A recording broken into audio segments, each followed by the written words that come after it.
Live everywhere. Daily Co's Radio on netrootsradio.com presents David Waldman, Kagro in the Morning Show.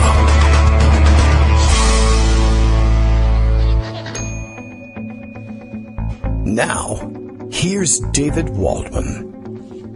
Hey, good morning, everybody. How you doing? I am recording for you as though live here. We'll pretend it is Monday, November 7th, 2016, day before Election Day. Couldn't very well leave you in this most important of elections without any new content for today and hopefully for tomorrow as well. I wanted to finish up a little bit on the article, the Newsweek article from Kurt Eichenwald that we began reading on Friday as a special request, but which I think lays a lot of the groundwork, or it's a long article. We'll try and get through it. A lot of groundwork for some other critical information, which I think it's important for you to head into the election with. We'll try and make this a sort of closing argument against Donald Trump, although I don't know if I'm ever going to be able to close the argument against Donald Trump. Not entirely, anyway. But there's definitely a couple of stories I want to bring to your attention, and it's going to be an interesting thing. I don't know exactly how I'm going to handle Tuesday. I feel like recording on Friday is giving up too much of what will undoubtedly be a fantastic weekend of stories, so we may have to wing the Tuesday thing, at least for a little bit, but I know there's stuff I want to bring to your attention for today. I began reading, as I mentioned, the Kurt Eichenwald piece, which I'm sure won't be the closing piece to this election. I'm not positive, but I began reading it on Friday, and I think we owe you that much. Maybe we ought to start up at the top again, although we got a couple paragraphs in. You'll recall, I guess, just for background, we'll go through the beginning of the article. In phone calls, meetings, and cables, America's European allies have expressed alarm to one another about Donald Trump's public statements denying Moscow's role in, that's some pronunciation, Moscow. I'm reading this in the Midwest. In cyber attacks designed to interfere with the U.S. election. And just to comment on this, which we didn't do on Friday, I know there's been a lot of pushback about that. You know, how can hackers influence or interfere with the U.S. election? And it's not necessarily that they would be hacking their way into either voting machines, although, hey, who knows, I guess, or the tabulation that goes on behind the scenes. And I know I've had a lot of pushback from people who are election day workers who say that's just not possible. That is not the sort of thing that is disruptable through internet attacks, or at least not through the denial of service attacks. Although I thought other people made persuasive cases for how denial of service attacks could disrupt a lot of other operations on Election Day, which vote counting and balloting regulation depend on a smooth functioning internet for. Not necessarily activities that are directly tied to the use of the internet, but other supporting activities that we rely on working properly, having working properly, in order to do the non-internet connected work of making an election run smoothly. Any number of things from, hey, our traffic lights aren't working here, or our phone systems aren't working properly, or any of the things that go into making sure that infrastructure operates properly so that our electoral system operates smoothly can have a cascading effect. We'll see about that. Plus, of course, there's just the interference with the feeling of integrity of the elections, not necessarily hacking the votes per se, but just the idea that we've gotten information that could purposely have been planted that was wrong. And there's a lot of thinking about this inside of this article and in a few others I have lined up for you. So let's continue. They fear that the Republican nominee for president has emboldened the Kremlin in its unprecedented cyber campaign to disrupt elections in multiple countries, not just the U.S., in hopes of weakening Western alliances, according to intelligence, law enforcement, and other government officials in the United States and Europe. I think the international aspect to this also very important. While American intelligence officers have privately briefed Trump about Russia's attempts to influence the U.S. election. He has publicly dismissed that information as unreliable, instead saying this hacking of incredible sophistication and technical complexity, though some dispute that, could have been done by some 400-pound guy sitting on their bed or even a child. Officials from 2 European countries tell Newsweek that Trump's comments about Russia's hacking have alarmed several NATO partners because it suggests either he does not believe the information he receives in intelligence briefings, and certainly NATO partners are going to be sometimes the source of those intelligence, or at least the information that goes into an intelligence briefing. They're not going to like that. So he either doesn't believe it, doesn't pay attention to it, doesn't understand it, or is just misleading the American public for unknown reasons. One British official says members of that government who are aware of the scope of Russia's cyber attacks, both in Western Europe and America, found Trump's comments quite disturbing because they fear that if elected, the Republican presidential nominee would continue to ignore information gathered by intelligence services in the formulation of U.S. foreign policy.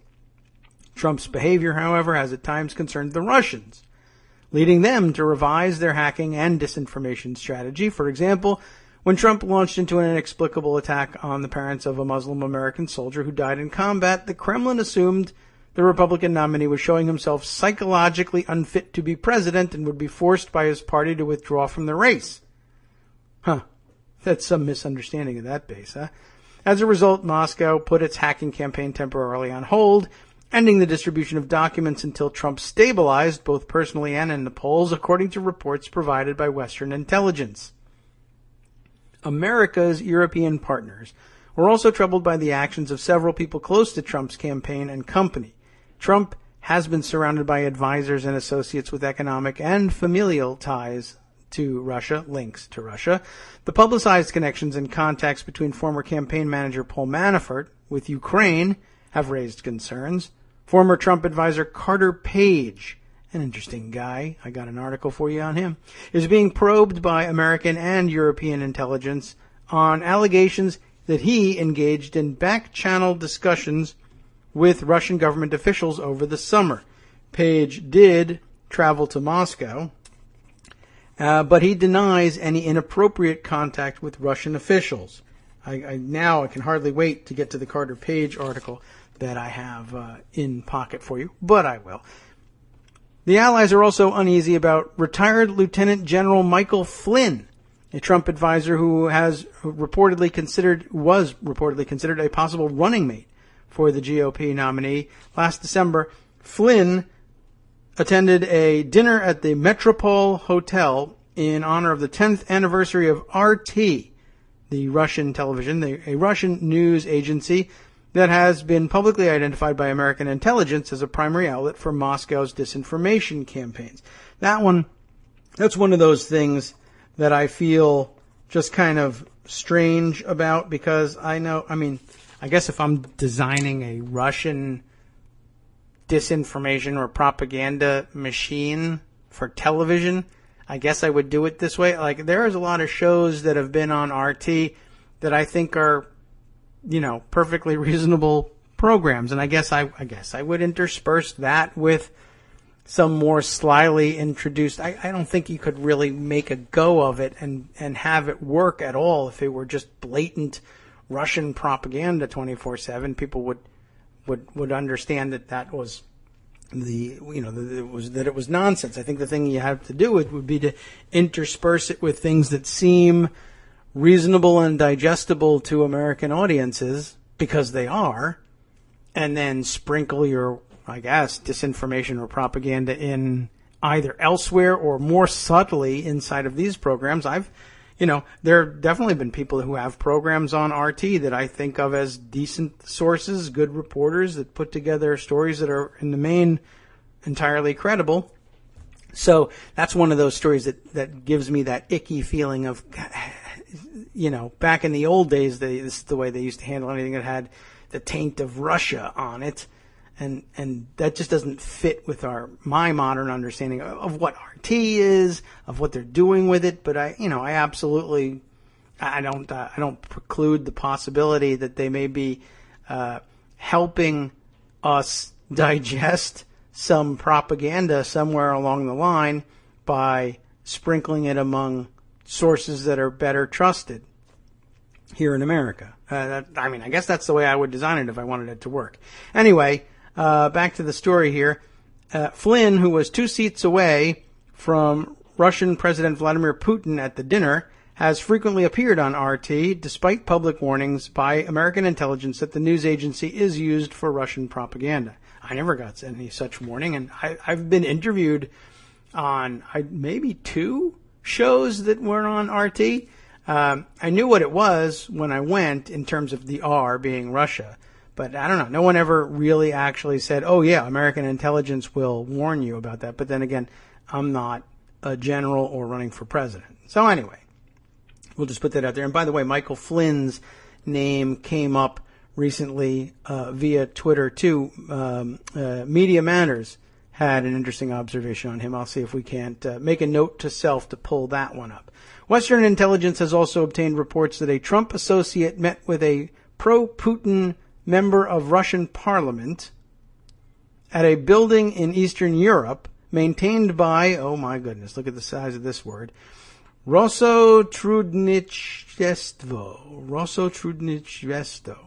Estvo. My goodness, forget about it.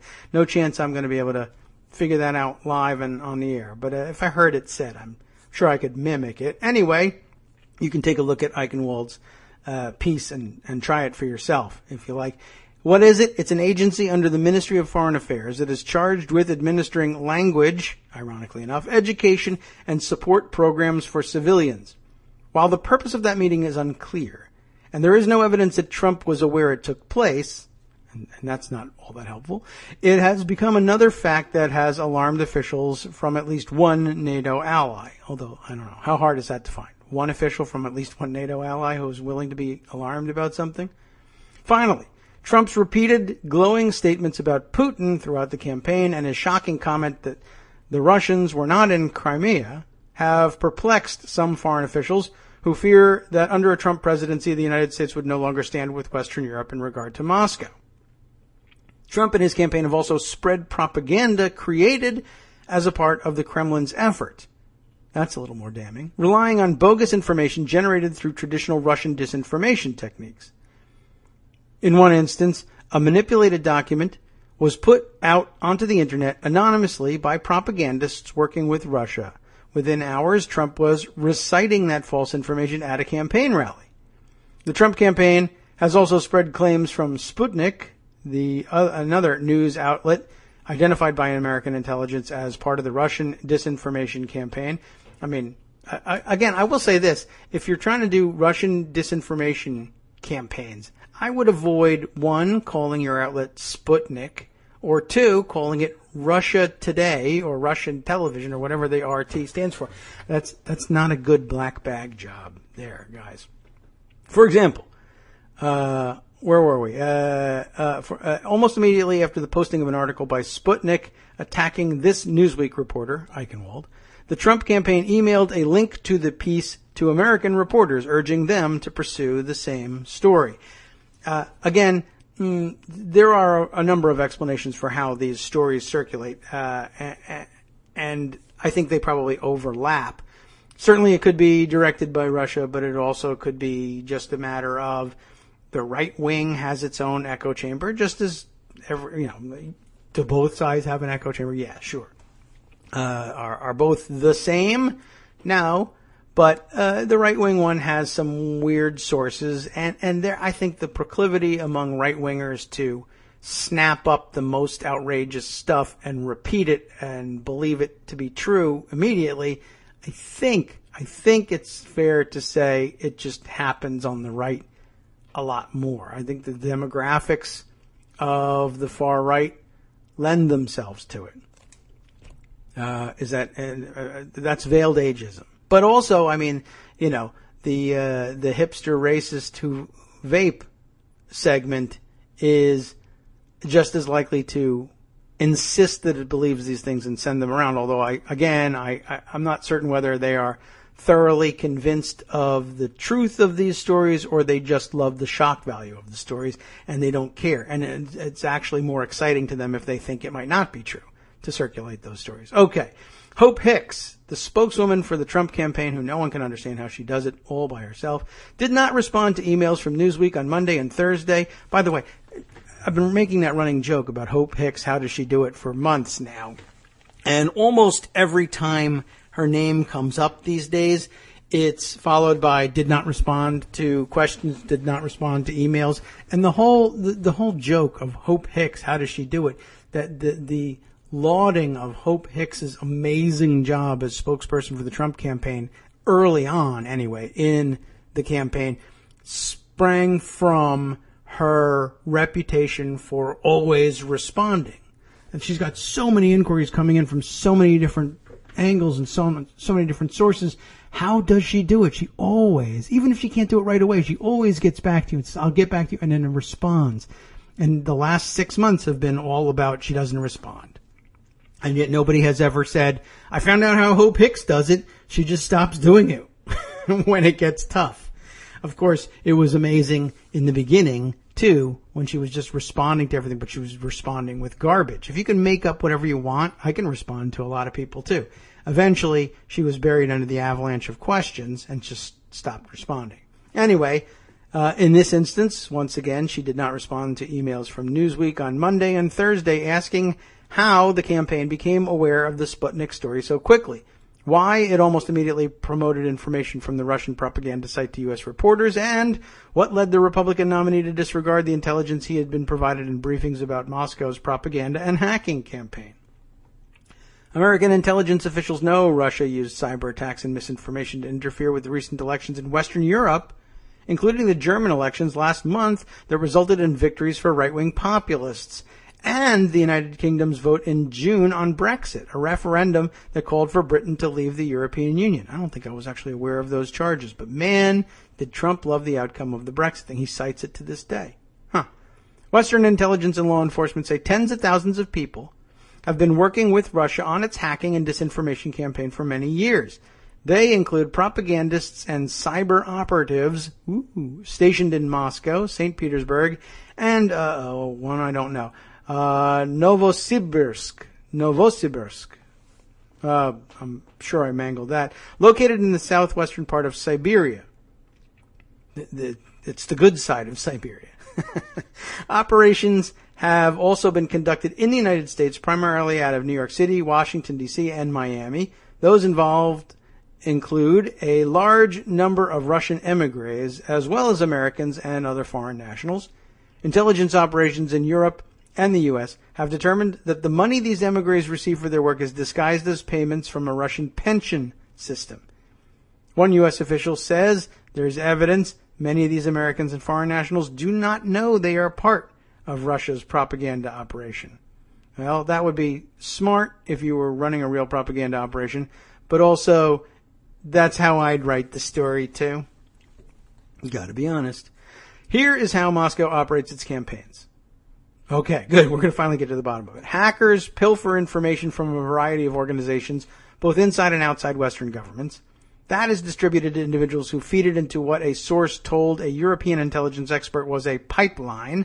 This so-called pipeline can involve multiple steps before hacked information is disclosed through the media or online. For example, that source reported that documents in the United States intended to disrupt the American election are distributed through WikiLeaks.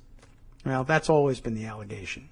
However, there are so many layers of individuals between the hackers and that organization, there is a strong possibility that WikiLeaks does not know with certainty the ultimate source of these records. Throughout 2016, the site has been posting emails from various Democratic Party organizations that were originally obtained through Russian hacking. The Russian penetration in the United States is far more extensive than previously revealed publicly, although most of it has been targeted either at government departments or non-government organizations connected to the Democratic Party. Russian hackers penetrated the White House, the Joint Chiefs of Staff, and the State Department. The State Department cyber attack, which began in 2014 and lasted more than a year, was particularly severe, with Russian hackers gaining entry into its unclassified system, including emails. Hillary Clinton left the State Department in 2013, which means that if she had used its unclassified email system rather than her private server, a decision that has dogged her throughout the campaign. Any of her emails on the government system could have been obtained by Russian hackers. It's a bit of a backhanded compliment, I guess. The breadth of the cyber attacks of non-governmental organizations is astonishing. Russian hackers have obtained emails and other information out of the Clinton campaign and the Democratic National Committee, but also have struck at organizations with looser ties to the party, including think tanks such as the Brookings Institution, where some of Clinton's longtime friends and colleagues work. Once the documents are obtained by hackers and then distributed, a large group of propagandists around the world begin promoting them on social media, in comments sections of websites and other locations online, hoping to generate negative news stories that undermine Democratic officials, particularly Clinton. The Kremlin's campaign is motivated not so much to support Trump as it is to hurt the Democratic nominee. During Clinton's time as Secretary of State, Putin publicly accused her of interfering in Moscow's affairs. For example, her statement that Russian parliamentary elections in December 2011, which involved blatant cheating, were neither free nor fair, infuriated Putin. He was also encouraged by the relentlessly positive comments about him by Trump, even after the Republican nominee began receiving criticism within his own party for sounding too supportive of the Kremlin, according to information obtained from within Russia by a Western intelligence source.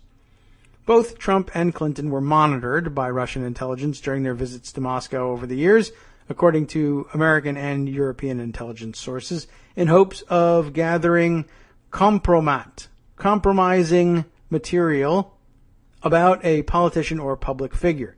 The dossier on Clinton contains mainly recordings of conversations and intercepted phone calls. The intelligence source said the dossier had been controlled by Dmitry Peskov, the Kremlin spokesman. When she was Secretary of State, however, Clinton knew her conversations in Moscow might be recorded, so the dossier appears to have been used mainly for intelligence rather than to embarrass her with allies, the source said. The Kremlin also has both video and audio recordings of Trump in a compromat file. Newsweek could not confirm if there's anything compromising in those recordings. This massive Russian campaign has led to significant disputes within the Kremlin. Of course, by the way, just to pause for a second to say, yeah, that was also the rumor circulating earlier, what would be now last week. Remember, we're recording ahead of time here. That Trump had been videoed, the rumor was in compromising positions and in an orgy, I think was the rumor anyway, around the time that he made his visit in connection with the Miss Universe competition, which I would guess, if you're going to guess that he's involved in an orgy, it's going to be there. It's going to be around Miss Universe time, you would think. Anyway, who knows what to make of that. This massive Russian campaign has led to significant disputes within the Kremlin. Russian officials originally believed it could be conducted without any significant blowback from the United States.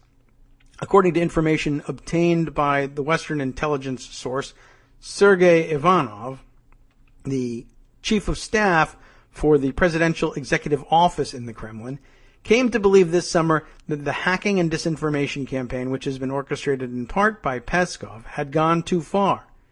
Articles implying that Russia had been trying to split the supporters of Democratic Party runner-up Bernie Sanders and Clinton while building up Trump set off fears among Peskov and others that they would be held responsible for the backlash from the United States, according to the information obtained by the Western intelligence source.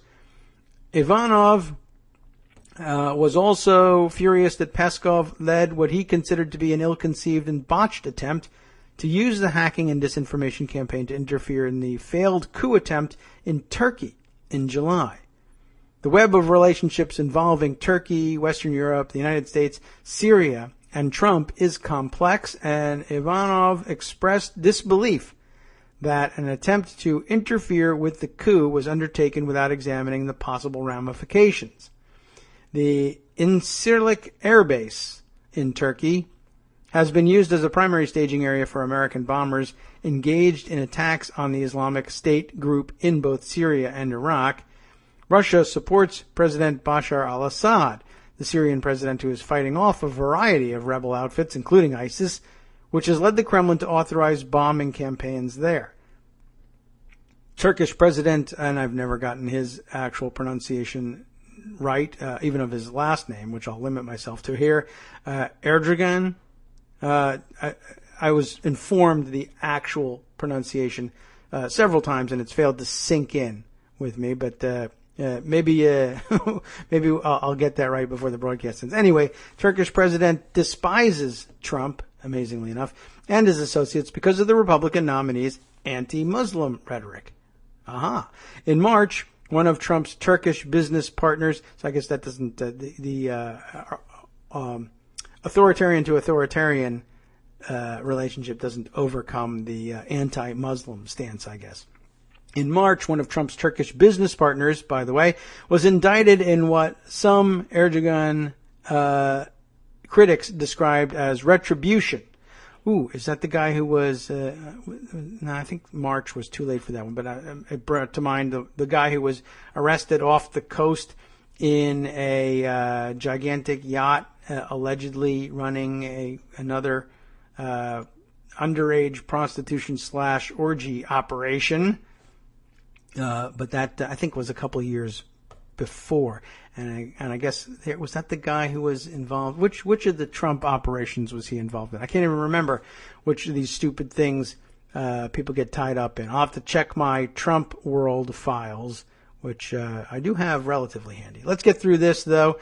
The Turkish president told associates he will not cooperate militarily with a Trump administration, according to a Middle Eastern financier in direct contact with senior Turkish officials. Yow.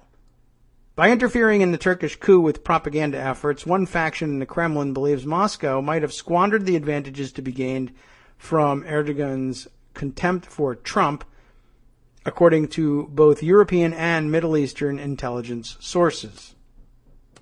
Okay, so through the magic of radio taped ahead of time, I ran away to the internet to try and find out exactly. I figured this is going to come up again. I'd rather go back and find out how was I instructed to pronounce the name of the Turkish president. It sounds dumb when you can't get it right. Erdogan. Erdogan is the best approximation I guess I can make of that. Will I remember it? I have no idea. But let's continue with the Newsweek article. Maybe I should, let's go right to can I find a part where, I don't even remember where I stopped with it now, but let's find out if I get another chance to pronounce the name of the Turkish president. There we are. By interfering with the Turkish coup, with propaganda efforts, one faction in the Kremlin believes Moscow may have squandered the advantages to be gained from Erdogan's contempt for Trump, right? Okay. And remember that we also read, if Erdogan is angry with the next American president, the ability of the United States to engage in military action in Syria would be severely limited because of the use of the air base, right? If Russian interference in the coup leads Erdogan to turn his fury on Moscow, the Americans might maintain access to the air base. Dmitry Medvedev, the Russian prime minister, is also deeply concerned about the cyber attacks and disinformation campaigns, according to information obtained by a Western intelligence source. He wants to maintain a close relationship with the United States so he can travel to America both officially and privately. As a result, he is refusing to support Peskov or to strongly combat U.S. charges about the hacking campaign. Despite these qualms, Putin remains satisfied with the campaign regardless of the outcome of the U.S. election, according to information obtained by the Western intelligence source. Should Clinton win, he has told associates, her administration would be bogged down trying to heal divisions within the United States brought about by releases and misrepresentations of hacked information, and would have little time or political capital to confront Russia's efforts in Syria, Ukraine, and other locales. By August, however, fears began to emerge within the Kremlin that the effort was falling apart. Trump's attacks on the parents of a slain Muslim American soldier following the father's speech at the Democratic Convention created dismay in the Kremlin. Even they couldn't believe how disgusting that was, I guess. Top Russian officials came to believe Trump would be forced to withdraw from the race because of his psychological state and apparent unsuitability for the presidency, according to information obtained by the Western intelligence source. That is really amazing. That's the most amazing thing I've read in this so far. In particular, Kremlin officials feared they could not predict what impact it might have on Russia should Trump step aside. As a result, the Russians decided to stop forwarding material through channels to WikiLeaks, although some material was already in the pipeline. It's a really interesting misreading of, and it's understandable that they would misread things that way. I guess the lesson they learned, and the lesson I learned from it, is inertia is an enormous force in American politics. And if you have to deviate from the normal course and push someone aside once they've been nominated, or you find criminal wrongdoing among the top levels of elected officials or people running for office, I mean, we do everything we can to put the brakes on that and pretend nothing is wrong. I mean, the whole election season, the whole normalization of Trump is evidence of that in hindsight. I mean, I can understand getting it wrong at the outset, especially if it's not your political system that you're analyzing. Anyway, let's continue with the story here. Still plenty to go. Ivanov, and I don't know how, by the way, I mean, Ivanov. I don't know where that stress lies. I guess I should stop the tape again and figure that out. Ivanov, I'm just going to stick with that, expressed his belief that while the United States has failed to split the Russian elite with sanctions over its invasion of Ukraine, the cyber attacks had created political division in the United States. Still, he had strong concerns about the impact of continuing the campaign in the aftermath of Trump's attack on the parents who had lost a child in war. By that time, though, the internal controversy over the cyber attacks and disinformation campaign had taken its toll, and a decision was reached to sweep it all under the rug, according to a report obtained by Western counterintelligence officials. On August 12th, Ivanov, a close ally of Putin for decades, I feel like that should have been mentioned earlier, was forced out of office by the Russian strongman and replaced with Anton Vaino, who had been the deputy chief of staff. 2 days later, the New York Times reported that Manafort, then Trump's campaign manager, may have illegally received $12.7 million from Ukrainian President Viktor Yanukovych's Party of Regions. Manafort has denied any wrongdoing, and his lawyer, Richard Hibby, has said his client never received any such payments. Manafort resigned from the Trump campaign not long after that article ran, according to the information obtained from inside Russia by Western intelligence. Putin later met with Yanukovych in secret near Volgograd, formerly known as Stalingrad. Yanukovych assured Putin that there was no documentary trail showing payments to Manafort, although Putin told associates he did not believe the Ukrainian president, according to the information obtained by the Western intelligence source. By October, buyer's remorse had set in at the Kremlin, according to a report obtained by Western counterintelligence. Russia came to see Trump as too unpredictable and feared that should he win, the Kremlin would not be able to rely on him or even anticipate his actions. On October 7th, the Obama administration finally broke its silence on America's knowledge about the Russian campaign. These thefts and disclosures are intended to interfere with the U.S. election process, Jay Johnson, Secretary of Homeland Security, and James Clapper, the Director of National Intelligence, said in a statement, "We believe, based on the scope and sensitivity of these efforts, that only Russia's senior-most officials could have authorized these activities." The White House stated that Obama was considering a proportional response, a statement that suggested the United States would be launching cyber attacks against Russia. Shortly afterward, Ukrainian hackers began posting emails and other documents obtained from inside the Kremlin, although it's not clear if this effort was done in coordination with the American government. Less than 2 weeks later, despite his intelligence briefings about the Russian hacking and disinformation campaign, despite the public statements by top American intelligence officials confirming its existence, and despite the White House proclamation that it was preparing to respond to the unprecedented interference by Moscow, Trump once again dismissed all of the evidence and came to Russia's defense. Intelligence and other government officials in Britain were horrified, according to one person with direct knowledge of the reaction there.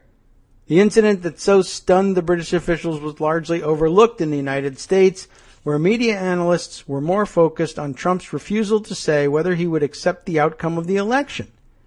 Instead, it came in the course of a discussion during the third presidential debate when the two candidates talked about the Russian hacking. and hear the exchange. Clinton saying, we've never had a foreign government trying to interfere in our election.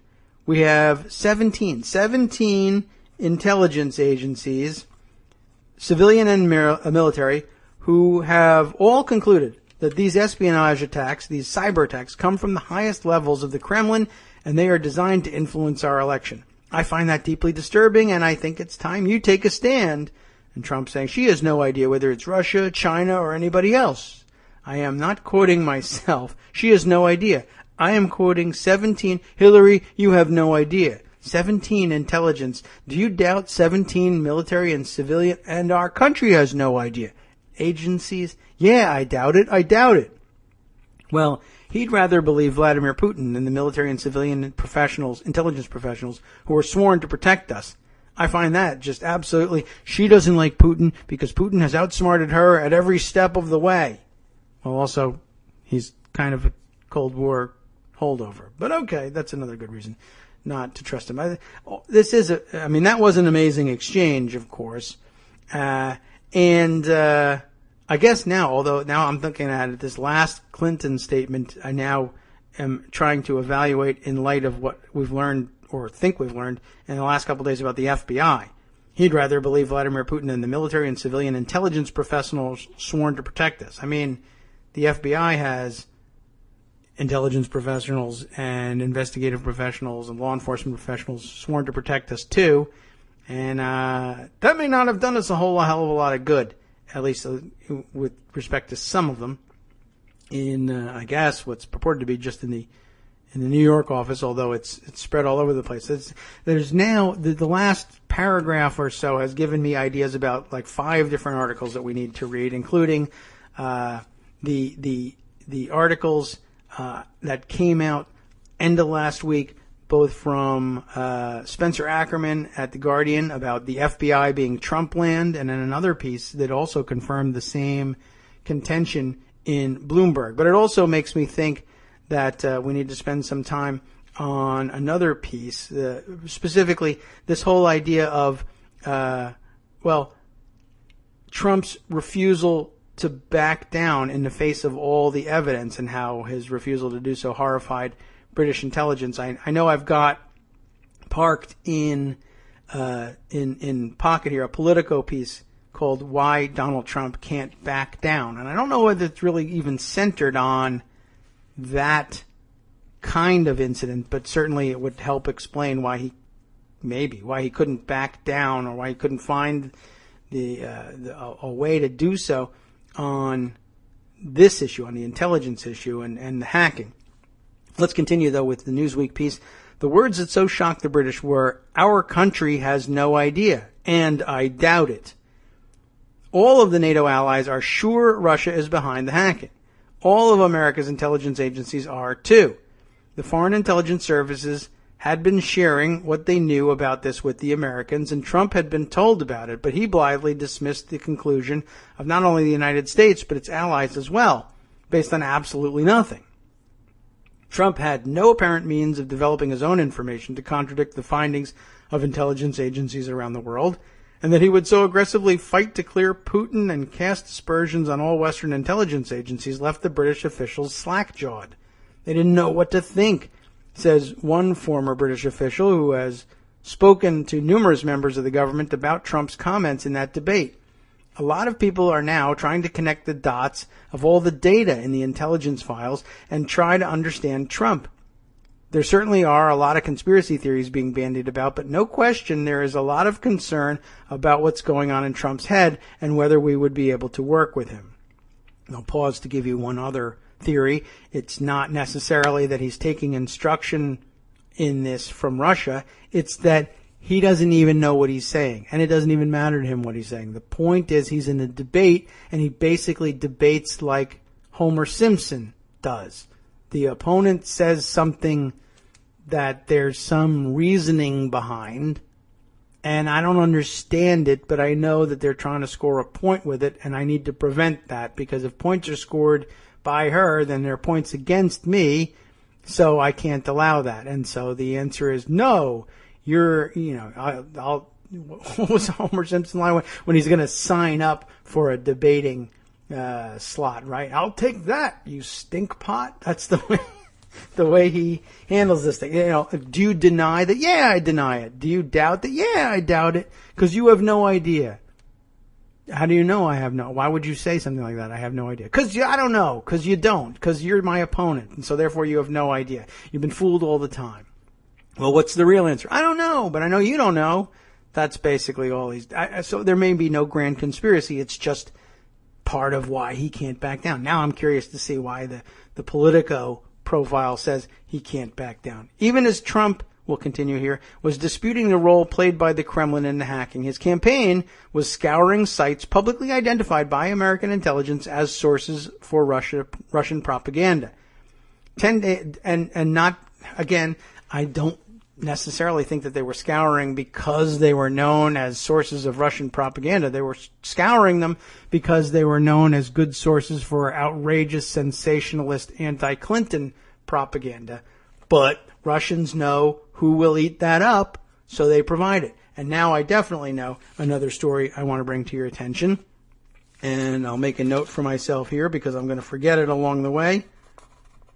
All right, ready? Let's continue here. So, 10 days before the third debate, Newsweek published an article disclosing that a document altered by Russian propagandists and put out on the internet, ultimately published by Sputnik, had been cited by Trump at a rally as fact. The information distributed on the internet placed words that had appeared in Newsweek into the mouth of Sidney Blumenthal, a Clinton confidant. Taken in that context, they suggested that Clinton's closest allies believed she bore responsibility for the attack on the American mission in Benghazi, Libya. That ain't real likely. Subsequently, Sputnik, which took down that article, published another one essentially denying the news organization was controlled by the Kremlin and attacking Newsweek. Before the day was out, the Trump campaign was emailing links to the article from the Russian propaganda site to multiple reporters urging them to pursue the story. Officials in Western Europe say they are dismayed that they now feel compelled to gather intelligence on a man who could be the next president of the United States, but believe they have no choice. Moscow is seen as a direct threat to their interests, both in its aggressive efforts to reshape global alliances and for its power to damage Western Europe, which obtains almost 40% of its natural gas from Russia. Should the United States, the last remaining superpower, tilt its policies away from NATO to the benefit of Russia, the alliance between America and Western Europe could be transformed in unprecedented ways. And so, for perhaps the first time since World War II, countries in Western Europe fear that the American election, should Trump win, could trigger events that imperil their national security and do potentially irreparable harm to the alliances that have kept the continent safe for decades. So it's just a minor thing, essentially, is what they're saying, right? Rather amazing. All right, which direction to turn next? All right, how about this one then? Now I'm intrigued and I want to go over to the Why Donald Trump Can't Back Down piece. This is in Politico magazine.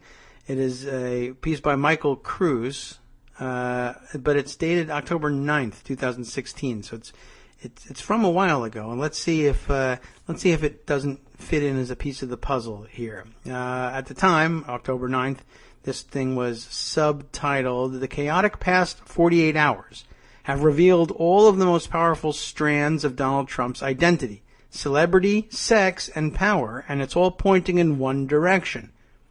Donald Trump, his campaign, and the Republican Party are reeling heading into Sunday night's must-see debate against Hillary Clinton. So this is pre the last debate, right? A totally unprecedented moment in American political history. But what is historic in politics has been birthed by something utterly predictable in the personality of Trump. In his lascivious comments during a few foul-mouthed minutes on a bus, followed by a pair of combative, largely unrepentant apologies, and that in scare quotes, the GOP nominee has presented since late Friday afternoon a concentrated collision of the characteristics that have defined his life and career: addiction to publicity, penchant for lechery, and an obstinate refusal to change tone or back down, even in the face of overwhelming pressure. I do have a feeling that this is equally applicable to the Russian hacking and propaganda situation as well. Most of the public recoiled at the graphic, profane way he described what sounded like sexual assault. You all know the language he used by now, and no need for me to remind you of it. But there are two other sentences in the leaked tape that are even more revealing because of how succinctly and completely they managed to entwine the most telling strands of his identity. When you're a star, they let you do it, Trump said. You can do anything. And I agree. That was really the gold mine. And then, of course, this one. Anyone who knows me knows these words don't reflect who I am, he said in his apology after midnight, early Saturday morning. But to people who actually have spent time with Trump, the recording was the opposite of shocking. They saw and heard that audio and video, precisely the man they have come to know. That's who he is. Artie Nussbaum, one of the bosses at the construction company that built Trump Tower, told me Saturday afternoon. I'm not surprised, said Barbara Ress, a former vice president at the Trump Organization who worked for Trump over the course of 3 decades, from his Grand Hyatt project to Trump Tower to the renovation of the Plaza Hotel. Said Trump biographer Tim O'Brien, he's always been this guy. I've been reporting on Trump for more than a year, reading close to everything that's ever been written about him or by him or his co-writers and ghostwriters, and sifting through transcripts of his hundreds of television interviews, as well as talking to people like Nussbaum, Ress, O'Brien, and dozens of others. And I've come to see the GOP nominee more than anything else as an entitled rich kid who grew old more than he grew up, who had a submissive mother and a stern workaholic father whose idea of showing him affection was taking him to the office or a job site. And I think Trump tried his whole life to address the lack of love he felt as a boy by attracting as much attention as he could as a man. I don't do it for the money, he wrote in 1987. In The Art of the Deal. It's the first sentence in his book, and I believe him. He does it for the notoriety. At the time of this taping, in the fall of 2005, Trump was 59 years old. He was newly married to his third wife, who was newly pregnant with his fifth child. He also was in his second year of being the star of The Apprentice, the hit reality show that for him was a resurrection, that had him riding as high as he ever had, higher even than his frenzied initial surge of fame during the ostentatious 1980s. His ratings were slipping. The first season of The Apprentice drew 20.7 million viewers per episode, and the second did 16.1, and it was a trend line that continued steadily from there. But the economy was booming and his celebrity was surging. It still wasn't enough. And so he was on a bus from Access Hollywood, a celebrity gossip show, taking him to make a cameo on a soap opera, Days of Our Lives, while a hot mic made a record of a private conversation that would alter the course of the presidential election. Trump is an addict, not of substances, he's a teetotaler, and he has said he's never done drugs, but his drug is himself, one of his former campaign advisors told me this week, and he has put himself on display his entire adult life. He was never some mysterious titan of industry pulling hidden levers of power inside secluded mansions. He has always wanted to be seen and seen and seen and seen. As a self-made man, which he is not, what he is, though, is a self-made character. I am the creator of my own comic book, he once wrote, and I love living in it. He loves publicity, says the political aide. He loves it. He craves it, Ress said. He needs it, said Wayne Barrett, who wrote the first major investigative profile of Trump in 1979 in New York's Village Voice and has been reporting on him ever since. Sometimes they write positively and sometimes they write negatively. Trump wrote of the media in The Art of the Deal, but from a pure business point of view, the benefits of being written about have far outweighed the drawbacks. For all the publicity, though, that Trump has sought, gotten, and endured over the past 4 decades, nothing compares to the volume and intensity of the scrutiny he has received in his 16 months pursuing the presidency. The crowds and the votes have stroked his ego, and the hundreds of negative news stories that have been written about him from the moment of his announcement have in some sense vindicated his most deeply held belief about the value of sheer publicity as fuel. This weekend, in talking to a collection of people who know Trump, I asked them all the same question. Given these past 48 hours, is he feeling any sense of shame? No, Ress said. I think he's feeling like the world is against him and that this is unfair. He's not feeling ashamed, he's feeling aggrieved. I don't think he has that in him, O'Brien said. The only shame he has here, a longtime former employee told me, is that he wanted to F Nancy O'Donnell and didn't succeed, and had to admit that he couldn't F somebody he wanted to F. That's pretty blunt. As Trump wrote in 2011 in his book Time to Get Tough, I never even heard of that one, I have learned that entertainment is a very simple business. You can be a horrible human being, and he is. You can be a truly terrible person, but if you get ratings, you are a king. Trump is a man who considered the breakup of his first marriage and the frenzied national news coverage of his affair with Marla Maples and his divorce from the mother of his first 3 children a boon for his business, a boost for his personal brand. It's hotter now, I guess you'd have to say, than it's ever been before, and it's been hot before, he said at the time. Ditto for his corporate bankruptcies and his litany of business failures. If I get my name in the paper, if people pay attention, that's what matters, he once explained. To me, that means it's a success. Man, the old adage, and it's much older than he is. Any publicity is good publicity, right? In 2007, during an interview in Trump Tower, he was asked an unusual question. A British journalist wanted to know, would he even still exist without the sustenance of the spotlight? Trump paused to think, but not for long. No, he said. There are people who are successful, he continued, but nobody knows who they are. And I say, what's the purpose? Everybody knows who I am. That's also very revealing. What's the purpose of being successful? Well, it's succeeding at doing things that you wanted to do in life, as opposed to having people know whether you're a success or a failure. Everybody knows it. That's really the measure in his mind. Yeah. Great portent for policy making in a Trump administration. Doesn't matter whether we do the right thing or the wrong thing, so long as everybody knows we did something. His long road to the hot mic on the gossip bus, at least for people with reason or inclination to pay sufficient attention, is littered with snippets of self-assessment and even unwitting introspection. His record of public pronouncements is remarkably inconsistent, but prominent among the few exceptions to the general rule of his brazen say-anything posture are the almost never-ending list of things he's said over the years about celebrity and sex. And those topics, well before Friday's breaking news, he has never wavered. That's where he's resolute, I guess. You know, it doesn't really matter what reporters write, he said in 1991, as long as, you've heard this one before, you've got a young and beautiful piece of ass. Women, he said that in 1992. He said, you have to treat them like S. What a great guy.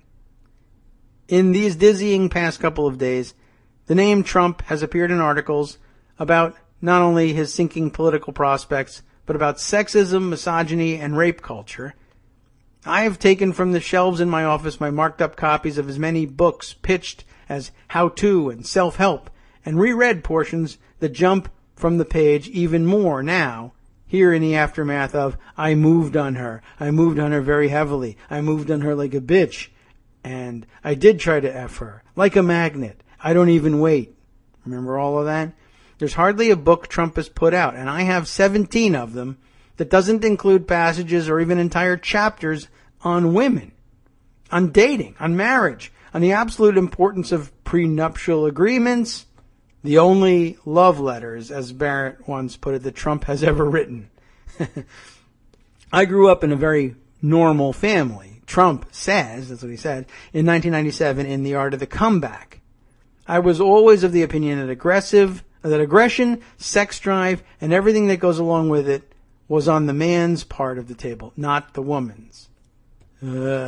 Okay. He described a dinner party at which he was seated next to a, quote, a lady of great social pedigree and wealth, one of the biggest of the big, who came on to him, he said, touching his knee, touching his leg, petting me in all different ways. This is not infrequent, he wrote. It happens all the time. He told another story about a woman, also socially prominent, who was getting married. who saw him on Fifth Avenue and climbed into his limousine, wanting to get screwed. I remember this story. It sounded so stilted and dumb. He noted in 2004 in How to Get Rich that, quote, all of the women on The Apprentice, all of the women, flirted with him. That's to be expected, he said. Of course, he was groping most of them, and I guess to justify it, he comes away thinking, yeah, they were all coming on to me. I was just playing along. The women I have dated over the years could have any man they want. They are the top models and the most beautiful women in the world, he wrote in 2007 in Think Big. I have been able to date, and then he actually puts in parentheses, Trump does, screw. I have been able to date, meaning screw them all, because I have something that many men do not have. I don't know what it is, but women have always liked it. Beautiful, famous, successful, married. I've had them all, secretly. The world's biggest names. The one thing I have learned with women over the years, they want it. That is sex, which he puts an exclamation point with, more than we do. I returned to the 1993 Trump biography by Harry Hurt III, Lost Tycoon, in which Trump's lawyers demanded that a statement from Ivana Trump be pasted to the page inside the front cover.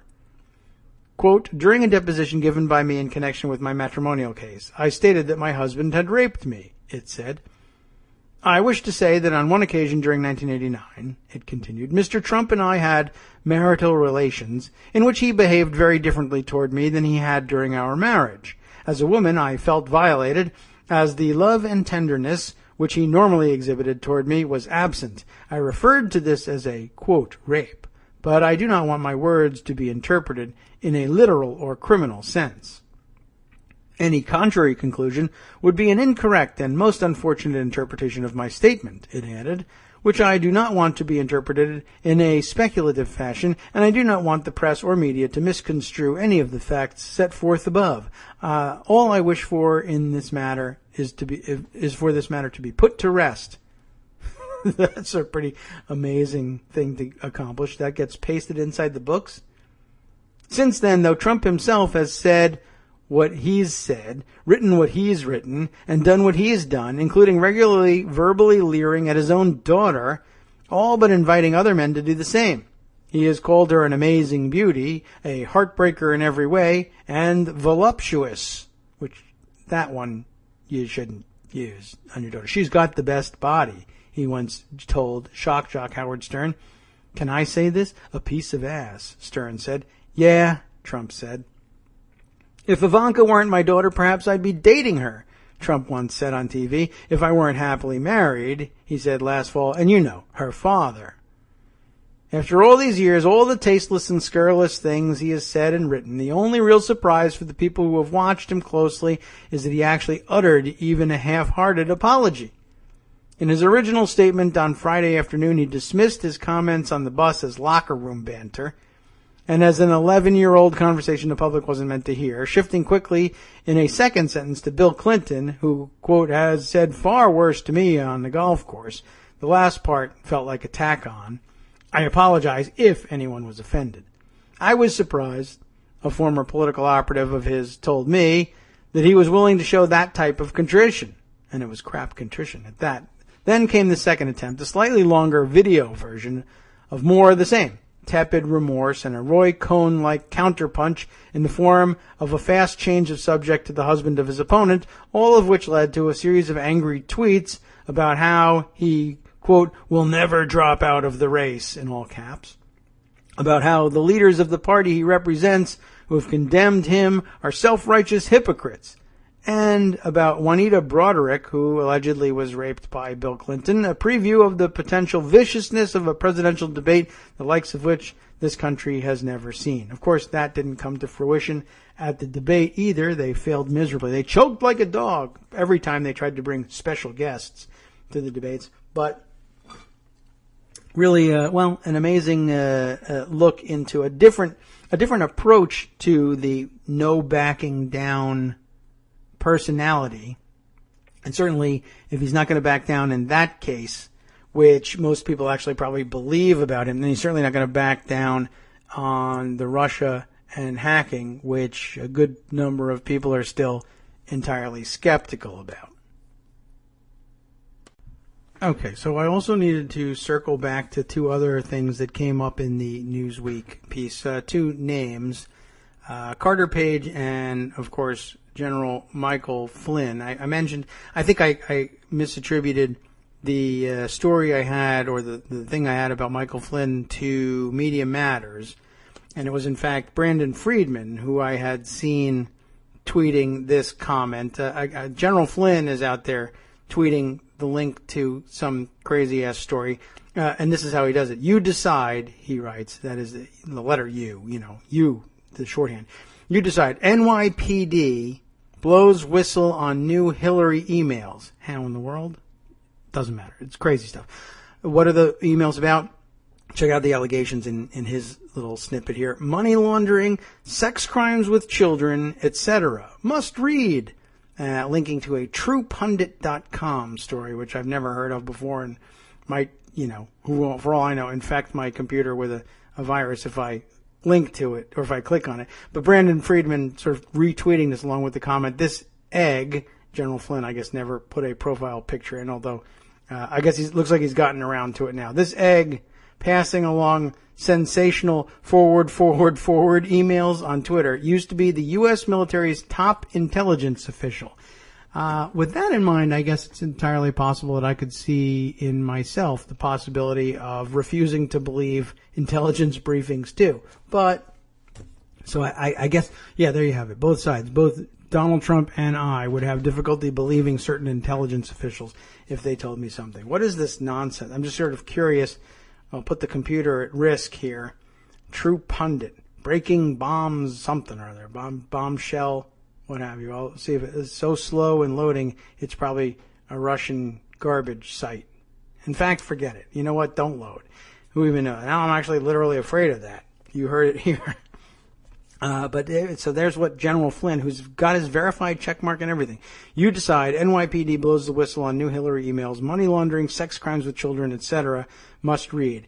On the one hand, I say, come on, that's so ridiculous and outrageous, and it's the kind of thing you should instantly recognize is not true. On the other hand, somebody could say, well, you're just being partisan, because if I tweeted you a story that alleged the same things about Donald Trump, you would believe it in a minute. Money laundering, sex crimes with children, etc.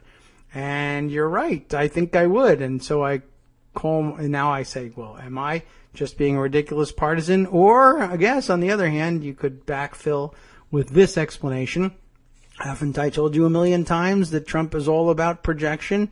And 99% of the time, if he's accusing somebody of something, it's something he's guilty of himself?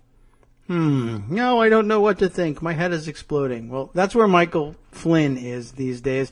What about the other guy that we mentioned, Carter Page? I bring his name up because I sort of rediscovered recently a Politico magazine piece, this from late September, about Carter Page that just made me say, well, wow, that's an interesting story. And I put it in Pocket, I think a long time ago, and I put it back in there again after I stumbled across it. Not in the Newsweek piece, but then I just saw his name come up in Newsweek without any real explanation of what Politico had found about this guy. Just sort of matter-of-factly, yeah, Trump advisor Carter Page was in Russia, and they followed his movements and probably intercepted his phone calls, et cetera, et cetera. So it occurred to me, now might be a good time to tell you what Politico thinks they know about Carter Page. The title of the piece, The Mystery of Trump's Man in Moscow. Reports of deep Russian ties swirl around Trump's advisor Carter Page. Oddly, nobody in Russia seems to have heard of him. Well, the Russian characters that keep coming up in the Trump dramas, and Trump himself, when it turns out that they're mobsters, the favorite go-to line is, I don't know that guy, I never met with that guy, I never heard of him, I wouldn't recognize him if you put him in the same room with me. And then they publish photos of you in the same room with the guy, and you just still, I don't know who he is. He's your general partner in Trump Soho. I never heard of I don't know who he is. I don't know what you're looking at me for. Anyway, oh, look at that. There's connection after connection after connection here. It happens to be a piece by, now I got to scroll back and look at my own feed for the day. A piece by a reporter that I recently retweeted. This would, of course, be, as you know, time traveling here, on Friday when I was recording this thing. We're, of course, now pretending it's Monday, unless, of course, I've recorded more than 2 hours of material, in which case it's time to pretend it's Tuesday. Very confusing. Julia Ioffe, no idea how she pronounces her last name, Ioffe, and Julia is a contributing writer at Politico magazine, which I'm reading at the moment. And what did I retweet from her today? It was completely, something entirely different. But let me find that that tweet. It's not too far down in my timeline. Yes, it was her comment about watching fluffy coverage of Melania Trump. I'm reminded of how she called me and threatened to sue if GQ published the article about her.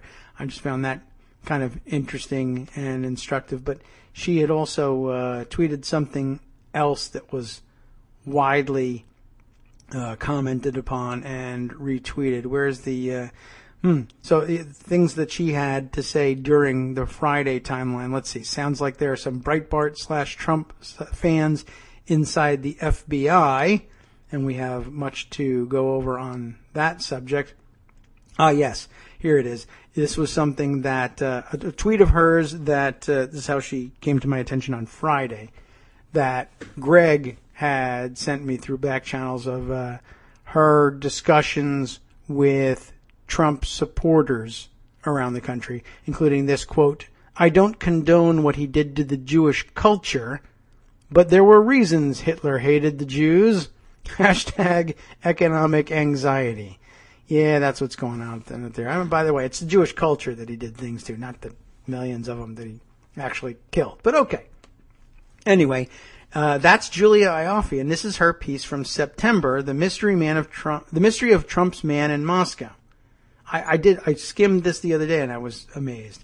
In March, in a bold "oh yeah" moment during an interview with the Washington Post's editorial board, Donald Trump took the paper's dare and revealed, then and there, his very short list of foreign policy advisors. There were just 5, though he said, "I have quite a few more." The list was a head-scratcher, a random assortment of obscure and questionable pundits. One of the names, offered without elaboration, was Carter Page, Ph.D. Who?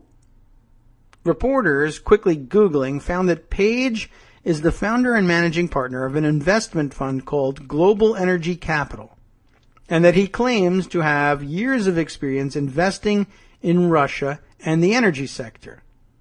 As for his connection to Trump, when Page was reached for comment by the New York Times the day after Trump's big reveal, he said he had been sending policy memos to the campaign, and the paper said he, quote, "will be advising Mr. Trump on energy policy and Russia." This piqued my interest. I have been a Russia wonk for most of my adult life. I spent years living and reporting from Moscow, still go there regularly for reporting trips, and am in touch with lots of friends there. And yet, despite the tightly knit nature of the expat business community in Russia, no one I spoke to had ever heard of Carter Page. "What's this guy's name?" says one former Western Energy CEO who spent years in Russia and who would have overlapped there with Page. "I had not heard of Carter Page before it came out in the media," says another prominent Western businessman who has worked in the former Soviet Union for over 2 decades. "But I am getting a lot of emails from friends asking, 'Have you heard of this guy?' Strangely, I've never heard of Carter Page until this Trump connection. Bill Browder responded to me in an email. He was one of the biggest Western players in the Russian market until President Vladimir Putin turned on him and Browder became his fierce critic. It's odd because I've heard of every other financier who was a player on Moscow at the time." Someone apparently has heard of him. On Friday, Yahoo News reported that Page was being probed by U.S. intelligence for purported back-channel ties to Russian leaders. The story resurfaced the name of a character who'd all but vanished from the campaign and reawakened questions about who exactly Trump was surrounding himself with. This has been a concern swirling around the outsider candidate since he began, a real estate developer with almost no serious Washington connections to tap for advice. "I'm going to surround myself only with the best and most serious people," Trump famously told a Post reporter last summer about how he would staff his campaign. "We want top-of-the-line professionals." As the primaries unfolded, it became increasingly obvious that Trump would need all of the top-line help he could get when it came to foreign policy. In an interview with conservative radio host Hugh Hewitt, Trump confused the Kurds with the Iranian Al-Quds force, couldn't tell the difference between Hezbollah and Hamas, and couldn't recognize the name of the leader of ISIS. In his defense, Trump said that Hugh was giving me name after name, Arab name, and there are few people anywhere that would have known those names. Just like no one can beat him at golf. The Republican foreign policy specialists who would normally be a brain trust began slamming him in the press or publicly signing on to anti-Trump manifestos, and since they increasingly were fleeing the candidate, who were the people who would line up to advise him instead? What would they be like? Enter Carter Page, a 44-year-old PhD and business school graduate who claims an expertise in Russia and energy, yet who, I quickly discovered, was known by neither Russia experts, nor energy experts, nor Russian energy experts. I can poll any number of people involved in energy in Russia about Carter Page, and they'll say, "Carter who? You mean Jimmy Carter?" says one veteran Western investor in Russian energy. Page also, as I would be surprised to discover, appears largely unknown to Trump's own campaign. What I did find, however, is that while Page might not be helping Trump, Trump has been a significant help to Page.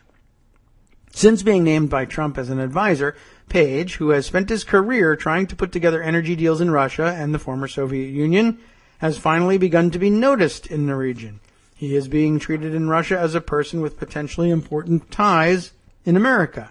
He's an extremely well-informed, authoritative expert on Russia, said Mikhail Leontiev, a pro-Kremlin talking head and spokesman for Rosneft, the Russia's state oil giant. People really respect him in this industry. He's a very serious guy, and he has a good reputation. According to the Yahoo report, U.S. intelligence believes Page had an audience with top Russian officials, including Rosneft head Igor Sechin, during a summer trip to Moscow. From what I could find out about him, it's hard to imagine he could have secured those meetings without that mention by Trump. Page has also been the subject of some breathless coverage in the American press. A March Bloomberg profile touted his, quote, deep ties with executives at Gazprom, the state-owned Russian gas giant, whom he says he advised on some of its biggest deals in the past decade. Last month, the Post ran a piece that was breathless in a different way, casting him as a shadowy broker with potentially important ties to Russia, some of them unsavory. The Yahoo story also portrays Page as a well-connected, high-rolling businessman with extensive business interests in Russia and an office around the corner from Trump Tower. Page has fueled all of this by making some remarkable statements, including saying Putin is a better leader than President Barack Obama to a June closed-door meeting of foreign policy Brahmins in Washington.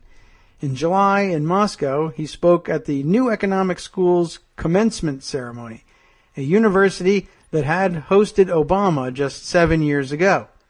Page used the speech to slam the hypocrisy of American foreign policy in front of a Russian audience, saying Washington and other Western powers have impeded potential progress through their often hypocritical focus on ideas such as democratization, inequality, corruption, and regime change. He is now frequently quoted on Russian television, which hails him as a famous American economist and advisor to Donald Trump on questions of foreign policy, all of which reveals something deeply strange about Trump. When he shoots from the hip, his remarks do more than just whip up Twitter controversies. They also, occasionally and unintentionally, mint a new species of insiders. People who seem to be in Trump's orbit, but who may not have and may not ever have had any access to the gilded inner sanctum at all. but someone is paying attention. As I started looking into Page, I began getting calls from two separate corporate investigators digging into what they claim are all kinds of shady connections Page has to all kinds of shady Russians. One is working on behalf of various unnamed Democratic donors. The other won't say who turned him on to Page's scent. Both claimed to me that the FBI, was investigating Page for allegedly meeting with Igor Sechin and Sergei Ivanov, who until recently, remember him, was Putin's chief of staff, both of whom are on the sanctions list when Page was in Moscow in July for that speech. So the question continues to linger. Who is Carter Page? I should tell you before we get any further that Page wouldn't talk to me for this story. I called his fund and left messages, both on the general line and his personal voicemail.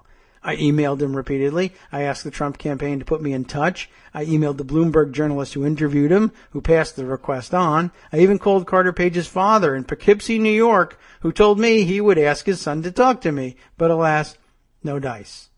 This was disappointing. No one who worked in Moscow when Page was there seemed to know who he was, and I just wanted to talk to someone who did. At a certain point, I just needed confirmation that he even existed. Meredith McIver. Okay, I thought, try a different route. Why does that come up so many times, by the way, with the Donald Trump campaign? We're not sure whether people he mentioned really exist. John Miller Barron, Meredith McIver, Carter Page. Okay, I thought, try a different route. Maybe all these prominent Western businessmen who worked in Russia for decades didn't know Page, but maybe it was because some of them worked in different spheres of the Russian economy. He did, after all, have such an impressive resume. Page's biography on the website of his energy fund, Global Energy Capital, and no one ever lies about themselves in their own bios or resumes on their own websites, hits all the right notes. It was, at first glance, the resume of an up-and-coming player in the opaque but lucrative Russian energy market. He spent 7 years as an investment banker at Merrill Lynch in London, Moscow, and New York, where he most recently served as Chief Operating Officer of the Energy and Power Group, his bio reads. He was involved in over $25 billion of transactions in the energy and power sector. He spent 3 years in Moscow, where he was responsible for the opening of the Merrill office and was an advisor on key transactions for Gazprom, RAO, UES, and others.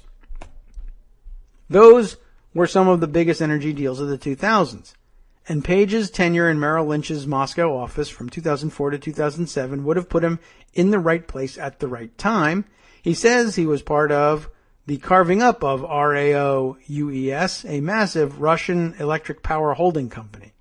He told Bloomberg that he advised Gazprom when it bought a stake in the Sakhalin-2 oil and gas project. Those were huge, huge things. If he were deeply involved, he would definitely count as a player, and surely he had left at least a trace in the records of those deals. So I called Ian Craig, the CEO of Sakhalin Energy from 2004 to 2009, who was doing the negotiations with Gazprom and stayed on as CEO after the deal went through. Parenthetically, it adds here, it wasn't really a deal, to be clear. Sakhalin-2 was a large project in the Far East, and Gazprom essentially elbowed its way into the project when the government forced the consortium to sell the gas giant a controlling stake. But Craig said he didn't know anyone named Carter Page. He was also surprised to hear about Merrill Lynch's purported involvement in the deal. I don't think Merrill Lynch or anyone else was frontlining the negotiations because it was all done at the highest level, because it was very political, says Craig. It closed at CEO level, and eventually Putin himself signed off on it. When I asked a prominent Western businessman who has worked in the former Soviet Union for over 2 decades, and who is said to socialize with Sechin and other members of the Russian elite, about Page's claim to Bloomberg that he advised Gazprom on Sakhalin-2, he said, I rolled my eyes at that one. He, too, said he hadn't heard of Page until Trump's announcement. Fine. Okay. Maybe Page exaggerated a bit on that one, but what about the reorganization and privatization of RAO UES, the Russian electricity giant? Maybe some of the Russians he worked with remembered a Carter Page? Turns out they did. His nickname was Stranichkin, from the Russian words Stranichka, or little page, says Artem Torchinsky, who met Page during the breakup of RAOUES. Torchinsky, who was part of the company's financial department, worked alongside Page, who, at the time, worked in Merrill Lynch's Moscow office. It was 2007, and Merrill Lynch was underwriting the sale of one part of RAOUES, and Torchinsky was resentful of Page and the other Merrill Lynchers. Torchinsky and the in-house team did all the work, and Page and his team would swoop in to give the presentation.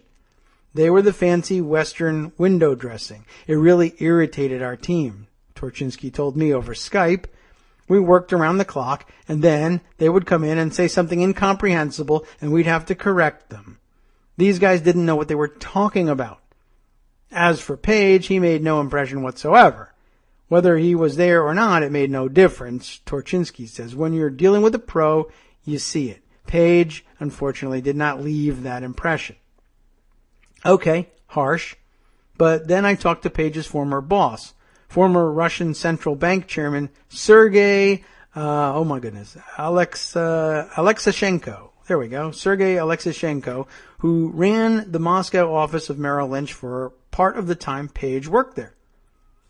He wasn't great and he wasn't terrible, Alexashenko says, exasperated and confused by the interest of all these journalists pestering him for information about someone without any special talents or accomplishments, someone who was a gray spot. What can you say about a person who in no way is exceptional? He asked me. Page was a vice president at Merrill Lynch in Moscow. Amazing, by the way, that you can get to be vice president of Merrill Lynch. I mean, they got 1 million of them, but in the Moscow office. But that nobody remembers, nobody cares. He didn't do anything. Anyway, it sounds senior, but it is a common title in the finance world. A big firm like Merrill Lynch might have thousands of VPs. In the Moscow office, there were 5 ranks, and VP was right in the middle.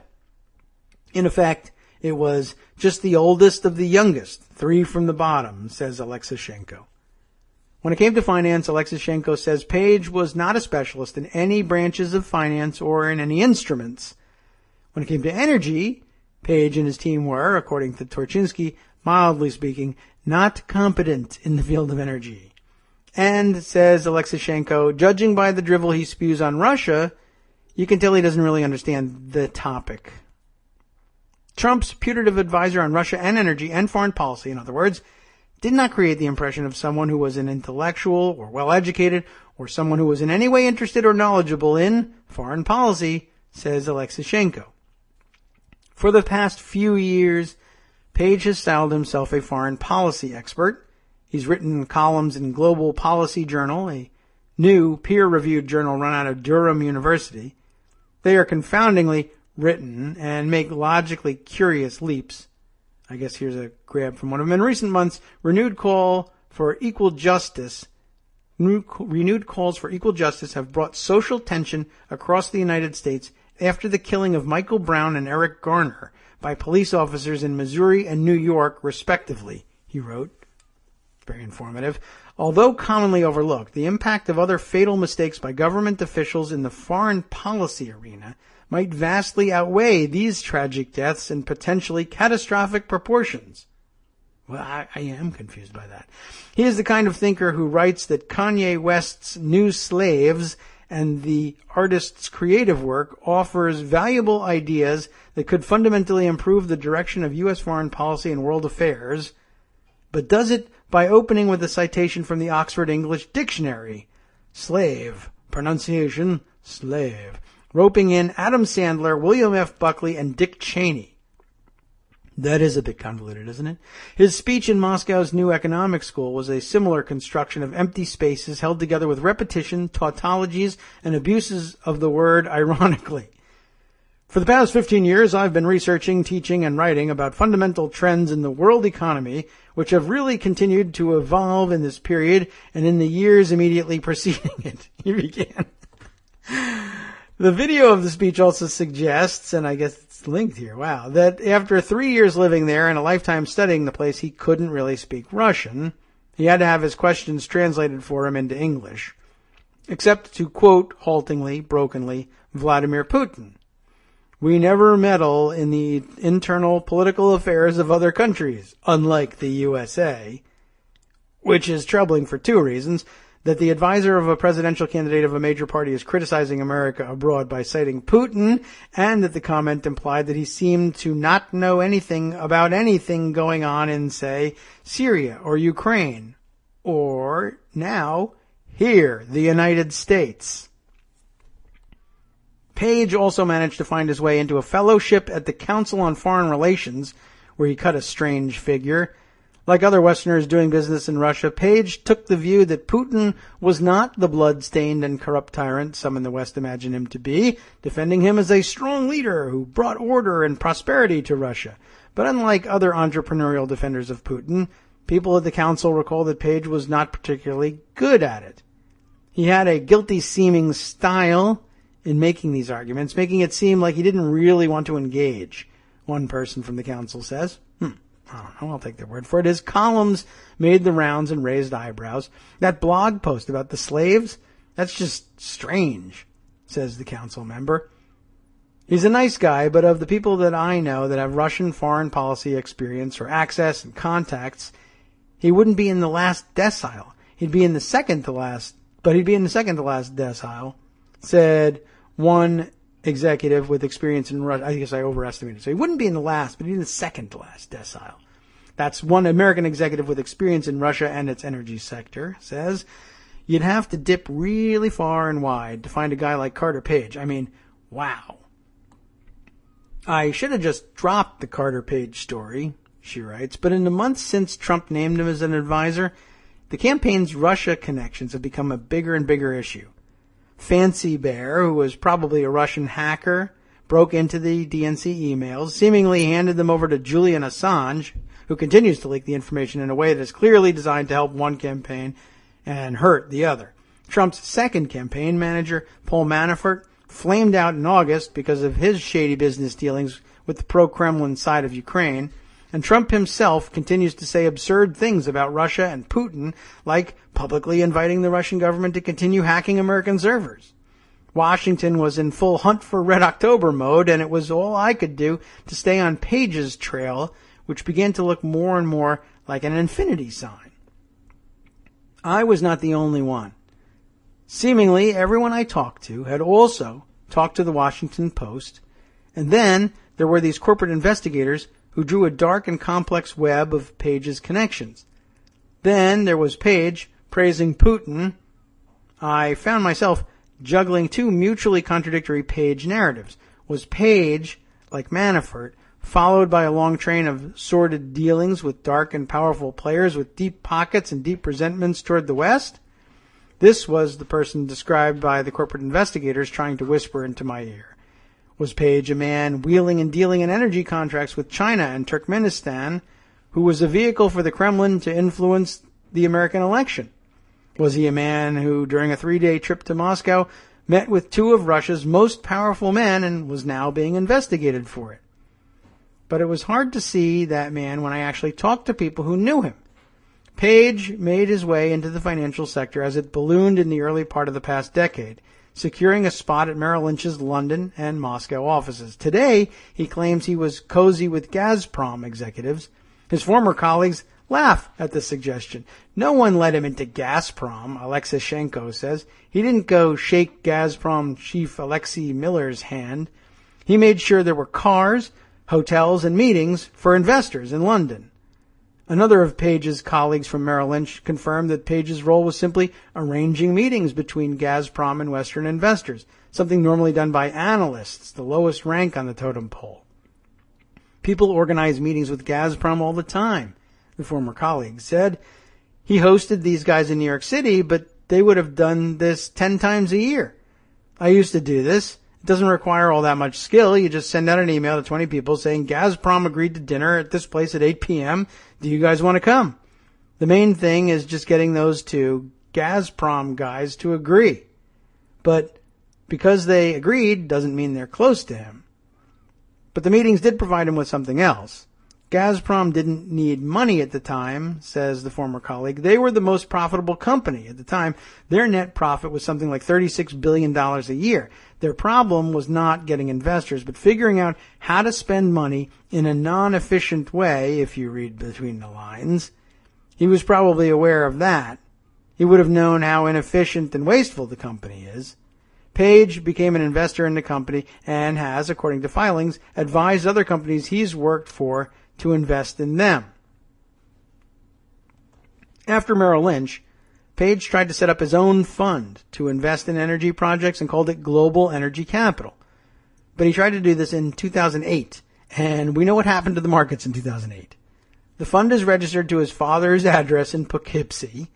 Page listed himself as founder and managing partner, even though the only other partner seemed to be Sergei Yatsenko, who was once a mid-level executive at Gazprom. He also maintained a website and handed out business cards that listed a fancy Madison Avenue address. That's the one around the corner from Trump Tower, which was actually the address of a co-working space. That's Carter Page, says an American businessman who has spent nearly a decade working in Russia. That's what he's been doing. Without any actual funding, without any actual experience, without any actual connections or core capabilities, he's been trying to throw together these deals. He's always been operating at a level far beneath that at which business in Russia is done. I admire that. It takes a lot of gumption.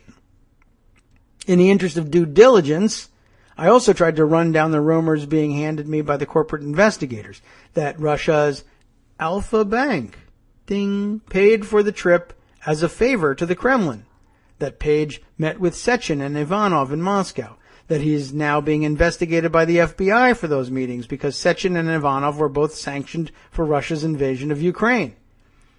I don't know this person, said Pyotr Avin, one of the two founders of Alpha Bank, which is considered the Western Russian bank. Avin and his partner Mikhail Friedman have transferred much of their assets out of Russia and have been quite critical of Putin. As for who paid for Page's trip, Avin was no less irritated by the question. I give the money. I don't know how they spend it, who they invite, when they invite them. I have no idea, he said of the New Economic School, which hosted Page and of which Avin is the main benefactor. Exasperated by my questions, he snapped, "Don't bring these Russian-style conspiracy theories to me." You are engaged in onanism, said Leontiev. They need some better slang. The spokesman for Rosneft and Sechin, when I asked him if Page had met with Sechin. It's, he uses the right term, BS, just BS. You need to understand who Sechin is to even ask this question. It's hard to have a meeting with him at all. It's absurd. As for the FBI investigation, well, it's unclear. A State Department official who works on Russia's sanctions, but was not authorized to speak on the record, told me that, for one thing, there is no prohibition meeting with a designated sanctioned individual. What? There's no prohibition meeting? There's no prohibition against meeting with it saying, oh, I don't know. Moreover, sanctions violations are not criminal in nature and not enforced by the FBI. OFAC runs them.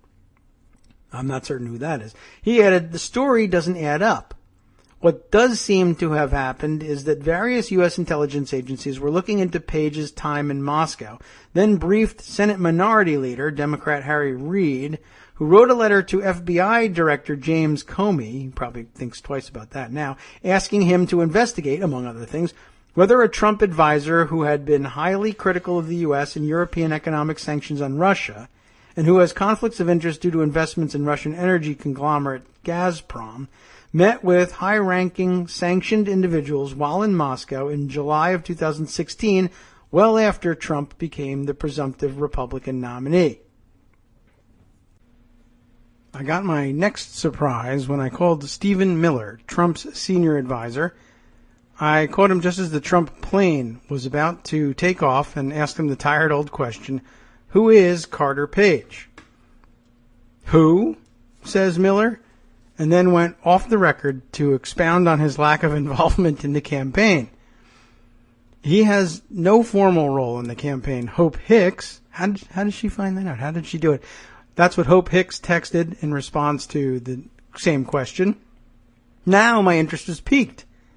There were whispers all over Washington that despite Hicks's denial, Page was not only still part of the campaign, but its conduit for Russian influence. Was he? One way to answer the question was to figure out how he even got on that list to begin with. One source suggested to me that Richard Burt, former U.S. ambassador to Germany, START treaty negotiator, and longtime lobbyist for Alpha Bank, was the nexus. It was Burt who helped draft Trump's foreign policy speech in April and had been advising the Trump campaign via Senator Jeff Sessions on foreign policy. What a rogues gallery this is. But when I met Burt at his office at the McLarty Associates lobbying shop, he looked at me and said he had never even met him. The only person I talked to about Carter Page is this guy at the Washington Post, Burt told me, and I told him I've never met the guy. Let me put it this way. If I have met him, I've forgotten. He's the former Merrill Lynch guy, right? Someone else told me that the Page connection was Rick Dearborn, Sessions' chief of staff, who hired Page because Dearborn knew nothing about foreign policy, but needed to put together a foreign policy staff for Trump's Alexandria, Virginia policy shop, and he happened to know Page. That's, by the way, the policy shop that has since closed because nobody got paid. Gee whiz. But Dearborn wouldn't return my calls, and someone who once worked for that policy shop told me it was neither Dearborn nor Burt, but campaign co-chair Sam Clovis who recruited Page. If he was a part of that original group of people, I can say with 70% confidence it was Sam Clovis, this person told me.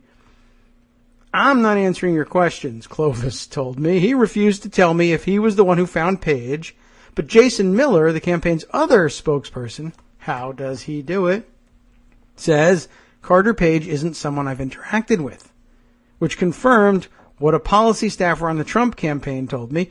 Carter is a red herring, not a Rasputin. He's never met Trump, never briefed him. He has zero influence. None. This really is curious. How does Carter Page's name end up on a verbal list of only five foreign policy advisors that Trump offers up at the editorial board meeting? This is really weird. Was Page the shadowy messenger between the Kremlin and Trump Tower? Or was he the nebbishy, not very successful man trying to profit from the arbitrage between what Trump said, he's my advisor, and what his associates said? Who? Maybe I wasn't doing this right, and maybe everyone was lying to me, but it was hard not to come to the conclusion that, regardless of whatever game the Russians were running, Page was firmly in the latter camp. I don't know about his Russia fund, other than it's never really materialized, says the prominent player in the energy space whom Page has pitched on various energy projects. Every conversation I've had with Carter has not been terribly serious. They've all been pie-in-the-sky ideas.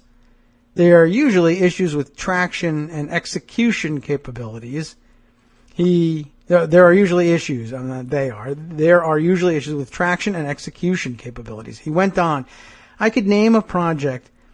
I'm really reading this wrong. I couldn't name a project that I could connect Carter's name to. Any project that's actually happened.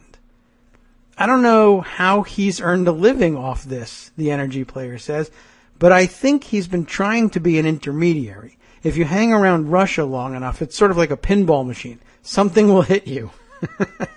Same with Trump, really. Strangely, it was not a Russian pinball that hit him, it was Trump.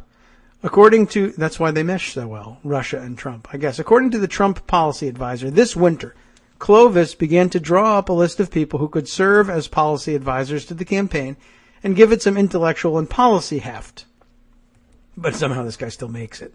At a time when established Republican foreign policy specialists were tripping over each other to get away from Trump, a lot of people came to Sam Clovis in February, March, and said, I want to be part of the team, says the Trump advisor, and that's how it happened. He's just a guy on a list. Trump looked at the list and said, he's an advisor. And now he's milking it for all it's worth. Now, someone whom no one in the field has ever heard of, was suddenly a very important person in Washington, or at least could plausibly market himself as one. I was not aware of him at all until he was named to the campaign, and even after that I had never heard of him. One Russia specialist in Washington told me he saw a page at a Washington roundtable in June for Indian Prime Minister Narendra Modi, and what he saw was a strange kind of person, one who was very differential is what it says, but probably deferential to everyone there in a way that someone who is junior would use it to network, but who was dropping hints full of meaning to anyone who would listen and be impressed. He was saying he was planning to go to Moscow, the Russia specialist recalls. He didn't say what he was going to do there, but he created the impression that there would be some meaning to the trip. According to a congressional leadership staffer familiar with the intelligence briefings on Page's trip to Russia, the meetings did happen, and that's been established as a fact. I think the investigation is more what happened in them, but it remained unclear, the staffer told me, unprompted, what this even meant.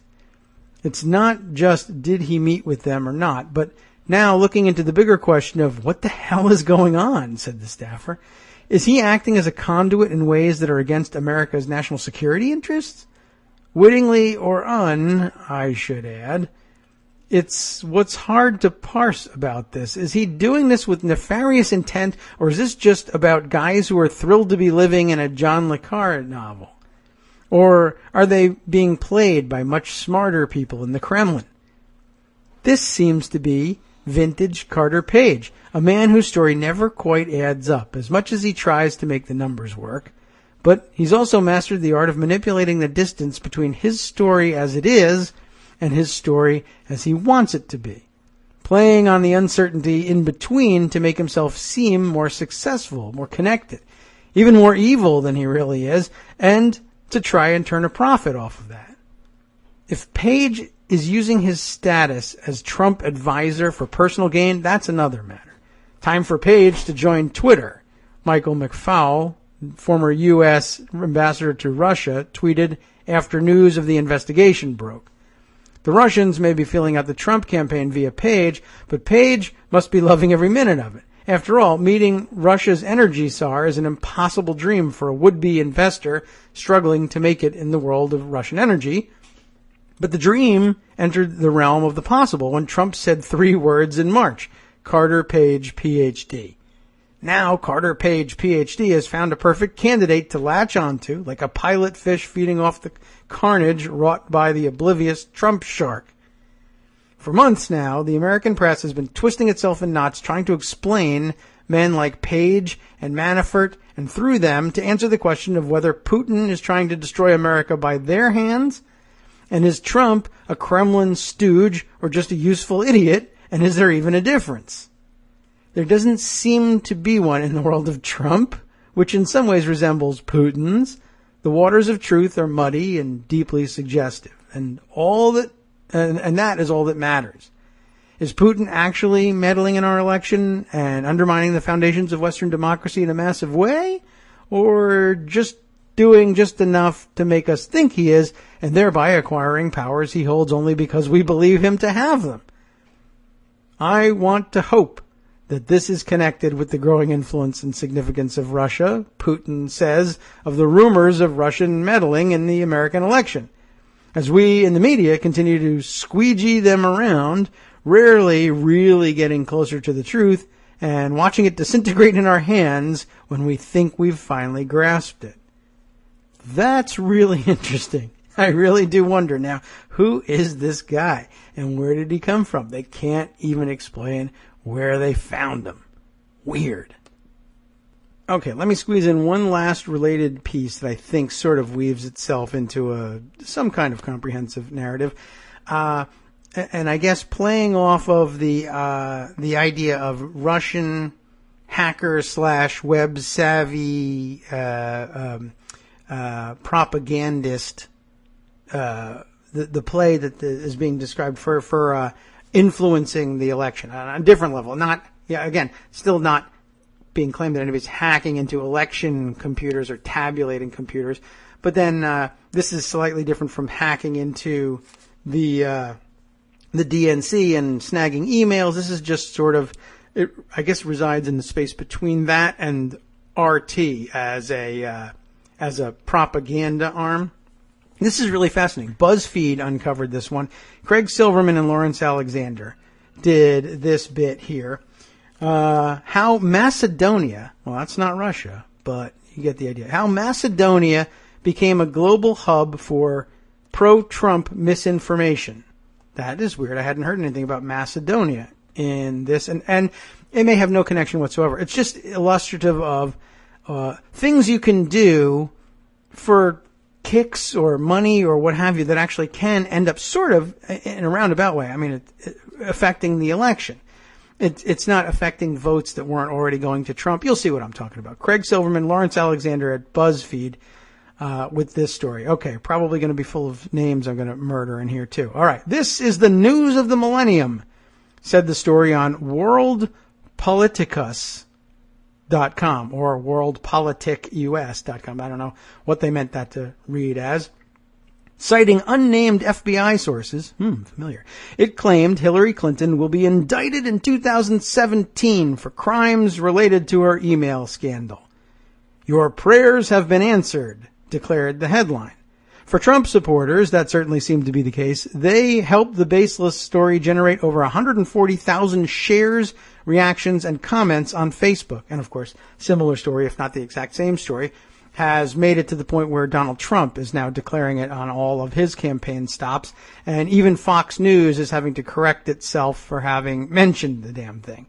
But guess where it came from? Well, you know, Macedonia. I already blew that part, but check this out.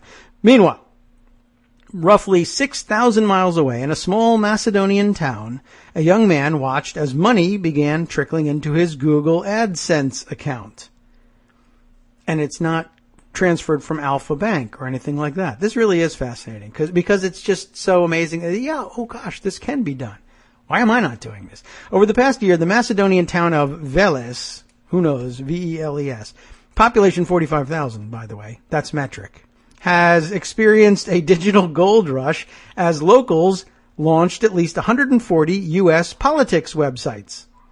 These sites have American-sounding domain names such as, that's sort of American-sounding, worldpoliticus.com, TrumpVision365.com, better, USConservativeToday.com, that's a good one, DonaldTrumpNews.co, and USADailyPolitics.com. They almost all publish aggressively pro-Trump content aimed at conservatives and Trump supporters in the U.S. Are they Eastern Bloc operatives spreading propaganda? No, they're not. This is a great story. I could just tell the story. Okay. The young Macedonians, I'm talking to myself. I'm always talking to myself. What's the difference? The young Macedonians who run these sites say they don't care about Donald Trump. And it may be true, by the way, that the Russians actually don't care very much about Donald Trump either. But this is different. They are responding to straightforward economic incentives. As Facebook regularly reveals in earnings reports, a U.S. Facebook user is worth about 4 times a user outside the U.S. Take that, world. The fraction of a penny per click of U.S. display advertising, a declining market for American publishers, goes a long way in Veles. Several teens and young men who run these sites told BuzzFeed News that they learned the best way to generate traffic is to get their politics stories to spread on Facebook. And the best way to generate shares on Facebook is to publish sensationalist and often false content that caters to Trump supporters. That's kind of not a surprise, but put the whole story together, it really is kind of fascinating. As a result, this strange hub of pro-Trump sites in the former Yugoslav Republic of Macedonia is now playing a significant role in propagating the kind of false and misleading content that was identified in a recent BuzzFeed News analysis of hyper-partisan Facebook pages. These sites open a window into the economic incentives behind producing misinformation specifically for the wealthiest advertising markets and specifically for Facebook, the world's largest social network, as well as within online advertising networks such as Google AdSense. Yes, the info on the blogs is bad, false, and misleading, but the rationale is that if it gets the people to click on it and engage, then use it, said a university student in Vélez who started a U.S. politics site and who agreed to speak on the condition that BuzzFeed News not use his name. I mean, you could easily see American people having the same attitude, yes, but much easier. Sure, Macedonians, what do they care if they mess up U.S. politics? I mean, they might get nuked or whatever, but hey, not because we're mad at Macedonia, just sort of ancillary damage in a world war, right? What's the big deal? That could have happened anyway. But this is fascinating. They're not going to have any compunction about lies permeating American politics. Who gives a crap? You mean I just get money for this? I mean, Americans would do it. Certainly Macedonians would. Using domain name registration records and online searches, BuzzFeed News identified over 100 active U.S. politics websites being run from Vélez. The largest of these sites have Facebook pages that boast hundreds of thousands of followers. BuzzFeed News also identified another 40 U.S. politics domains registered by people in Vélez that are no longer active. An April report from the Macedonian website meta.mk identified 6 pro-Trump sites being run from Vélez. A Guardian report identified 150 politics sites. Their reasons for launching these sites are purely financial, according to the Macedonians with whom BuzzFeed News spoke. And I guess it's always possible that Russians could be paying Macedonians to do this, but I think this makes a certain amount of sense. I started the site for an easy way to make money, said a 17-year-old who runs the site with 4 other people. In Macedonia, the economy is very weak, and teenagers are not allowed to work, so we need to find creative ways to make some money. I'm a musician, but I can't afford music gear. Here in Macedonia, the revenue from a small site is enough to afford many things. Most of the posts on these sites are aggregated or completely plagiarized from fringe and right-wing sites in the U.S. The Macedonians see a story elsewhere, write a sensationalized headline, and quickly post it to their site. Then they share it on Facebook to try and generate traffic. The more people who click through from Facebook, the more money they earn from ads on their website. Earlier in the year, some in Vélez experimented with left-leaning or pro-Bernie Sanders content, but nothing performed as well on Facebook as Trump content. People in America prefer to read news about Trump, said a Macedonian 16-year-old who operates bvanews.com. And this show is no exception. We've been doing nonstop Trump for like 6 months. BuzzFeed News' research also found that the most successful stories from these sites were nearly all false or misleading. For example, the most successful post BuzzFeed News found from a Macedonian site is based on a story from a fake news website. The headline on the story from conservativestate.com was, Hillary Clinton in 2013. This is her statement, they said, from 2013, I would like to see people like Donald Trump run for office. They're honest and can't be bought. The post is a week old and has racked up an astounding 480,000 shares, reactions, and comments on Facebook. To put that into perspective, the New York Times' exclusive story that revealed Donald Trump declared a $916 million loss on his 1995 income tax returns generated a little more than 175,000 Facebook interactions in a month. The viral Clinton story was sourced from therightists.com, a site that admits it publishes both real and fake content. According to emails released by WikiLeaks, Clinton said in a private speech to Goldman Sachs that she would like to see more successful business people enter politics, but she did not mention Donald Trump in any way. The quote used in the headline is false. 4 of the 5 most successful posts from the Macedonian sites BuzzFeed News identified are false. They include the false claim that the Pope endorsed Trump, and the false claim that Mike Pence said Michelle Obama is the, quote, most vulgar first lady we've ever had, unquote. Those 4 posts together, and that's funny because I see 2, but okay. Maybe the other ones, I guess the Clinton story and who knows what else. Okay, well, those 4 posts together generated more than 1 million shares, reactions, and comments on Facebook. That resulted in huge traffic and significant ad revenue for the owners of these sites, with many people being misinformed along the way. The Macedonians BuzzFeed News spoke to said the explosion in pro-Trump sites in Veles means the market has now become crowded, making it harder to earn money. The people who launched their sites early in 2016 are making the most money, according to the university student. He said a friend of his earns $5,000 per month, or even $3,000 per day when he gets a hit on Facebook. The 16-year-old who operates BVAnews.com with a partner said he also runs health websites in addition to the U.S. politics site. Jeez. They launched the site in early 2016, and it's now averaging 1 million page views a month, said his partner. The teens declined to share revenue figures. The 17-year-old and his 3 partners are still waiting for Google's AdSense program to approve their site for ads. As of now, they're only generating about 800 views a day and aren't earning any revenue. The university student launched his site in August and stopped updating it in order to focus on another, more successful site he has that's focused on health and well-being. Of course, imagine they're giving them all great information, right? He estimated there are thousands of health-related sites being run out of Veles.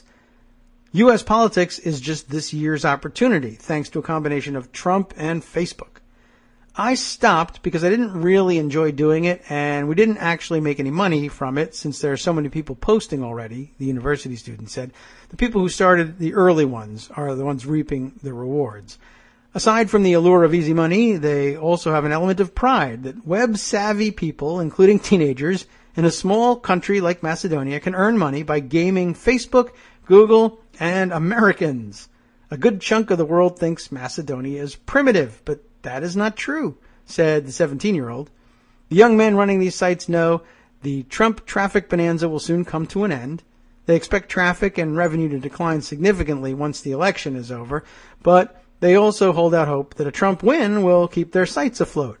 If Trump loses, I plan to redirect my site to sports, the 16-year-old's partner said. It means that there will be no more politics worth covering. Isn't that interesting? And I don't think that the U.S. websites actually disagree on that front. I thought that was like fascinating, really amazing to find out how much of what's being circulated, at every level in the election, including being read aloud at rallies by the candidate, is coming. Some of it's not even necessary. I guess maybe it originates as Russian propaganda, and these guys just pick it up and stick it on their Facebook page for profit. But that obviously is helping to propagate the stories and get them to make the rounds like lightning, and the crowds are primed for receiving it when Donald Trump finally reads the thing. But that's amazing if the distribution channel to the fans is entirely independent of Russian propaganda operations. It may begin there, but the free market does the rest of the work. Isn't that amazing? Well, I think we've woven together a very interesting narrative of different stories, examining a lot of the Russia allegations and all this. There's still a little bit more that we have to get to just to fill in the picture. And of course, I do have a number of contributions from folks all around the country that have been waiting in the wings that might make interesting and somewhat, let's say, more diverting entertainment during the big day, Tuesday, Election Day, tomorrow. So let's see what we can weave together for you then. I will, of course, be back on the air on Wednesday live to, well, hopefully celebrate the big victory, or else tell you what my plans are for evacuating to Canada. From Daily Kos Radio on netrootsradio.com. You have been listening to the Kagro in the Morning Show with David Waldman. Thanks for listening. Thanks for listening live, downloading the podcast, whatever it may be. Today we hope for more podcast downloads. Take it with you on your phone. Remember that the YouTube channel is there, and you can send me 0.2 cents every couple of weeks, just like the Macedonians. Click on all our links over there. I'll see you tomorrow.